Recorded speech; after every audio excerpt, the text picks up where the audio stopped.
Meus irmãos, a paz do Senhor Jesus, a palavra do Senhor fala assim no livro do profeta Ezequiel, no capítulo 14, no versículo 22. Eu farei a leitura na versão King James atualizada.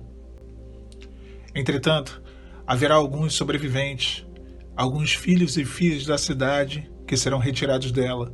Eles virão ao vosso encontro e, quando observardes a atitude e as ações dessas pessoas, eis que vos sentireis consolados em relação a toda desgraça que eu fiz abater-se sobre Jerusalém. Eis que verdadeiramente vos sentireis confortados quando virdes como vivem e como agem essas pessoas. Então reconhecereis que fiz o que deveria ter feito, e que não é sem razão que assim venho procedendo para com Jerusalém. Palavra do Eterno e Soberano. O juízo de Deus é um cálice bem amargo. Eu acho que ninguém quer experimentar, ou gosta de experimentar, obviamente que não, a severidade divina, o castigo do Senhor. Na verdade, ninguém gosta de castigo. Desde criança, nós tememos o castigo. Eu acho que é pior o castigo do que uma palmada. E a gente acaba ficando mais tempo dentro de uma situação de restrição, vamos dizer assim, né? Que a palmada, na hora que a gente apanha, depois passa. Minha mãe costumava dar palmada. Meu pai já gostava de castigo. E o castigo eu detestava. E nós crescemos e continua o pensamento. Ninguém gosta de ser castigado. O texto aqui ele fala de um castigo, da forma que Deus procedeu com Jerusalém, quando a cidade foi invadida, né, pelo Império Babilônico. Não foi uma coisa boa. Imagina só uma invasão. A palavra fala que abriu-se uma fenda na muralha após muito tempo de cerco, onde Nabucodonosor cercou a cidade.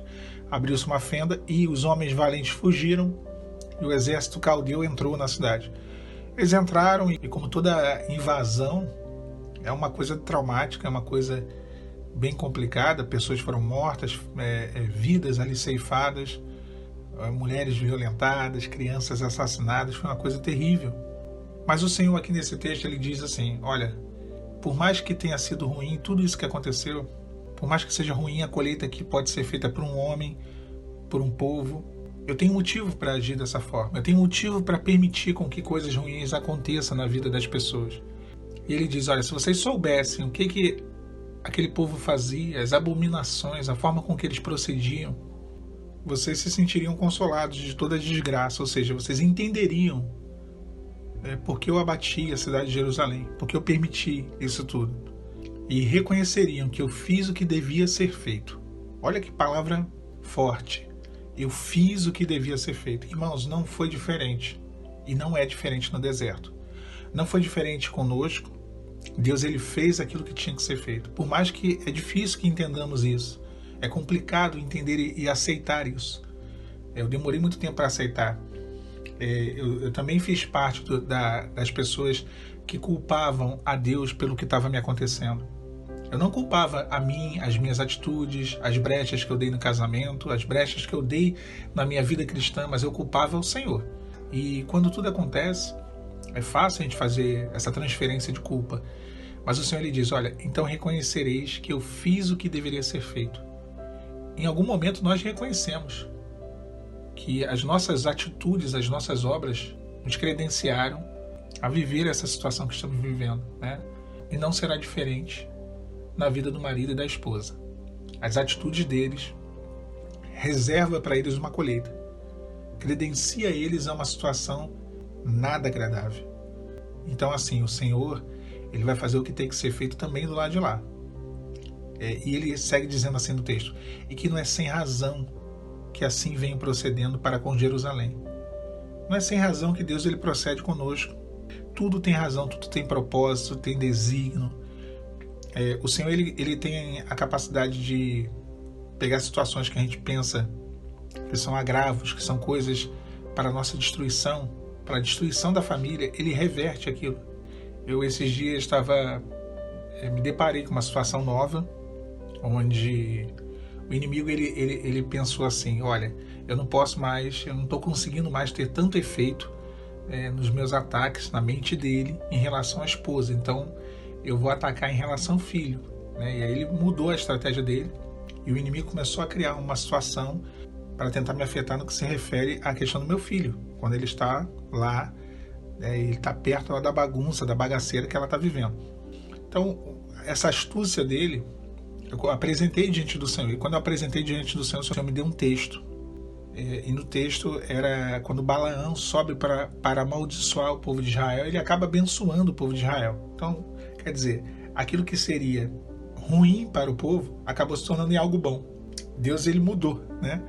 Ele pegou aquilo que poderia ser algo negativo e transformou em algo positivo. Aquilo que era contra e transformou em algo a favor. Então é isso, né? A gente não consegue sondar. A forma com que o Senhor vem procedendo, nós às vezes não entendemos. Eu costumo dizer que Deus, ele parece pedreiro. Todo pedreiro é teimoso. Aqui em casa o meu primeiro pedreiro foi meu tio, misericórdia.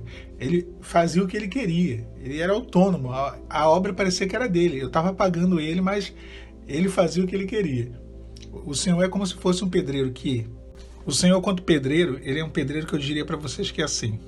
Ele escolhe o material, né? Você não tem como escolher. Você pode até reclamar, chiar, espernear, mas ele que vai escolher o revestimento, a tinta que vai na parede, os acabamentos, tudo quem escolhe é o Senhor. A cor do rejunte, tudo, dos mínimos detalhes até as coisas mais em destaque na obra. Ele fará a obra sem pressa nenhuma, não vai ser no teu tempo. Ainda que você queira para ontem, ele fará no tempo dele. Ele começa a obra, né, quebrando tudo que está de velho, arrancando, fazendo estardalhaço. Ele destrói tudo, né, antes de reconstruir. E quando ele começa, ele limpa, né, limpa tudo direitinho, e depois ele começa a fazer. Quando ele começa a fazer, ele faz no método dele. Você pode não concordar com o tempo, com a velocidade, com o ritmo, com a forma, mas é tudo do jeito dele. E ele vai fazendo. E aí no final ele te entrega a casa pronta. É que nem aqueles programas, a família chega na casa depois da transformação, né, depois que sai a equipe lá da construtora, e aí a família vê a casa refeita. É como se fosse isso. Aí você chega, você olha, você fala, meu Deus do céu, ficou muito bom. Se eu tivesse escolhido o piso, se eu tivesse escolhido a tinta, se eu tivesse escolhido tudo, não ficaria tão bom quanto ficou. Então é que nem esses programas. As pessoas desse programa não escolhem nada, né?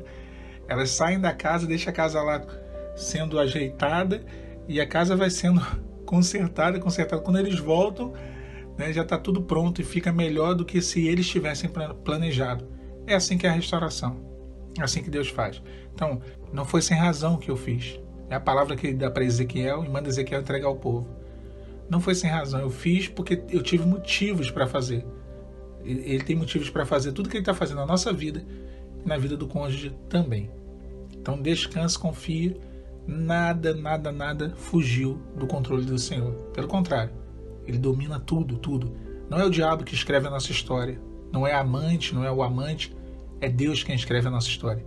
E Deus não escreve certo com linhas tortas. Ele escreve certo em linhas certas. Só que nós não entendemos a forma que ele escreve. Fiquem os irmãos com a paz do Senhor Jesus.